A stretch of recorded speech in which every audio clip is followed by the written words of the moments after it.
Con el permiso de la Asamblea, compañeras y compañeros diputados,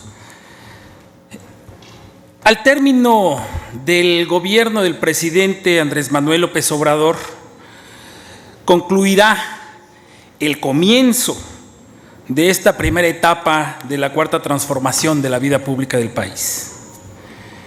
Han sido 6 años de intenso trabajo desde el gobierno, de construcción de un nuevo régimen, de nuevas formas, que da por terminada la oprobiosa etapa del neoliberalismo en México, que por poco más de 4 décadas sumió al país en la pobreza y la desigualdad.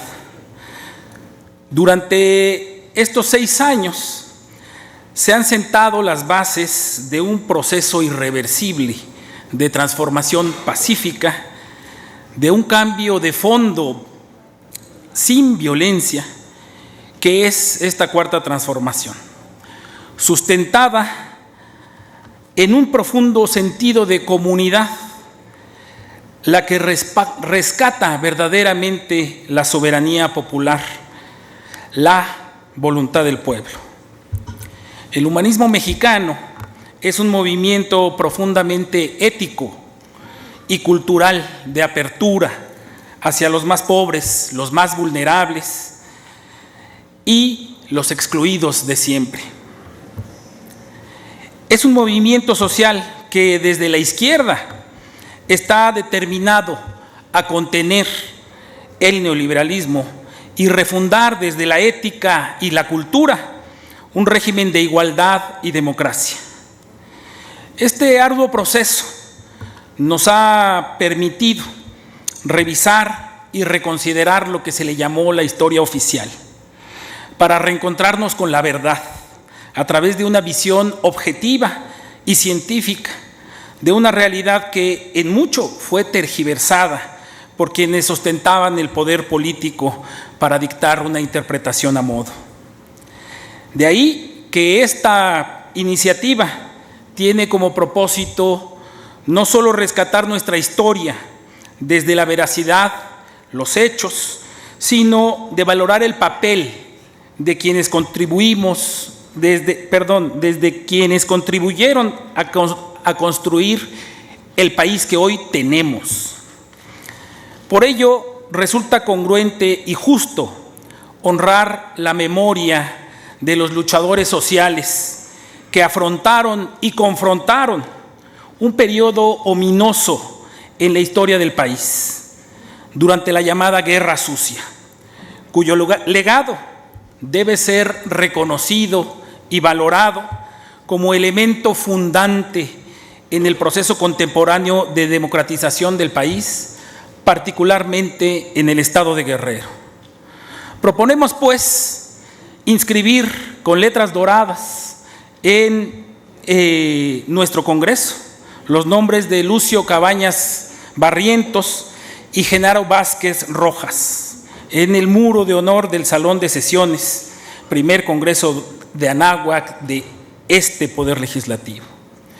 Genaro Vázquez Rojas nació el 10 de junio de 1931 en San Luis Acatlán, maestro de profesión, egresado de la Escuela Nacional de Maestros. Se distinguió como líder sindical del magisterio en Guerrero, Oaxaca y Chihuahua durante la década de los 60. Durante el despótico gobierno del general Raúl Caballero Aburto, fundó la Asociación Cívica Guerrerense, organización que reivindicó las luchas populares en contra del autoritarismo, del gobierno del Estado y de la estructura caciquil que sufrimos, propugnando por la vía pacífica y electoral el derrocamiento de ese régimen de opresión extremo. Luego de una lucha pacífica en contra de la represión y el autoritarismo en Guerrero, y habiendo sido encarcelado injustamente en diversas ocasiones, decide tomar el camino de la lucha armada a través de la Asociación Cívica Nacional Revolucionaria. Entonces, Genaro Vázquez escribía: nuestro pueblo está frente a la disyuntiva histórica de someterse a la dictadura policíaco-militar de los caciques que pretenden gobernarlo en detrimento de la libertad, o de luchar por el rescate de la dignidad ciudadana, la legalidad constitucional y de la revolución conculcadas. Por su parte, Lucio Cabañas Barrientos encarna en el imaginario colectivo del pueblo pobre de Guerrero la figura del espíritu rebelde e indómito que allana el camino de la justicia a quienes se les ha negado siempre. Lucio nació en la comunidad de El Porvenir, municipio de Atoyac de Álvarez, el 15 de diciembre de 1941. Tuvo como abuelo al general Pablo Cabañas, quien después de la muerte del general Emiliano Zapata, siguió en la lucha con los ideales agraristas en la costa grande de nuestro estado. Terminó sus estudios primarios y secundarios en Tixtla para ingresar posteriormente a la Escuela Normal Rural de Ayotzinapa, en la que obtuvo su título en 1963. Destacó como líder estudiantil, participando en las paradas cívicas de aquel movimiento de 1960 que llevó al derrocamiento del gobernador Raúl Caballero Aburto. Militó en el Partido Comunista Mexicano y en el Movimiento de Liberación Nacional fundado por Genaro Vázquez y Braulio Maldonado en Atoyac a principios de los 70. Como profesor, fue miembro del movimiento revolucionario del Magisterio y tomó parte en la creación de la Central Campesina Independiente, en cuya sesión constitutiva presidió los trabajos junto con Pablo Sandoval Cruz y Serafín Núñez Ramos. Acusado de agitador y de promover ideas comunistas, es transferido a la Escuela Modesto Alarcón de Atoyac, a una plaza en Durango, en la que volvería al cabo de unos meses, gracias al apoyo de los padres de familia. En 1967, después de la brutal represión sufrida durante un mitin en la Escuela Juan Álvarez, perseguido por la policía, Lucio se remontó a la sierra para no regresar jamás de la clandestinidad. Así inicia un intenso trabajo de organización, proselitismo político para formar comités de autodefensa que sentarían las bases del Partido de los Pobres en 1970, el único movimiento guerrillero de masas en todo el país. Lucio muere el 2 de diciembre del 74, combatiendo en la Sierra de Guerrero, a 20 kilómetros de Tecpan, en la Sierra del Otatal. Para entender el significado de estos movimientos armados en su contexto histórico, vale la pena recordar a Carlos Montemayor cuando afirmaba: pensamos que cuando un grupo toma las armas, la violencia se desata. Se nos olvida que hay una violencia anterior, una violencia que se ejerce de manera despiadada. Es la violencia del hambre, la violencia del despojo, la violencia de la represión, la explotación, la violencia de la falta absoluta de justicia, la violencia de la corrupción, la violencia de los asesinatos y de las desapariciones políticas. La inconformidad social no inicia la violencia, por el contrario, surge para que esa violencia previa cese.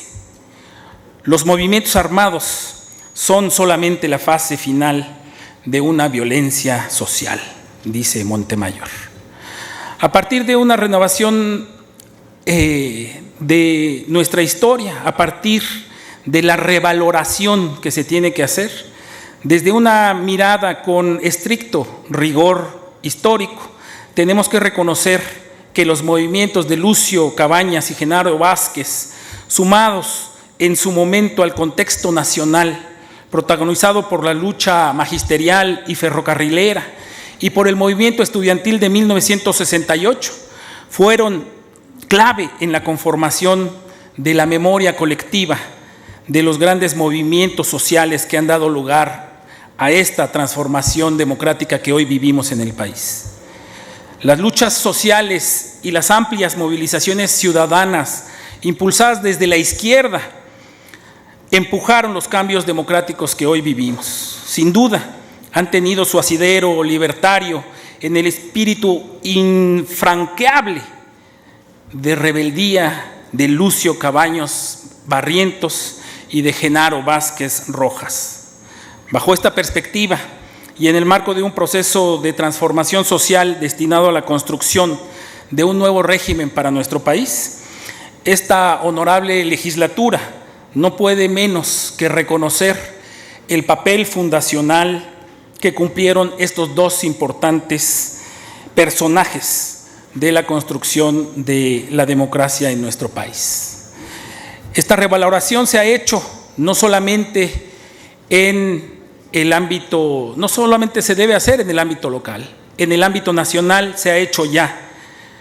El presidente Andrés Manuel López Obrador trasladó a la rotonda de los hombres, de las personas ilustres, a Valentín Campa Salazar y a Arnoldo Martínez Verdugo hace algunos años.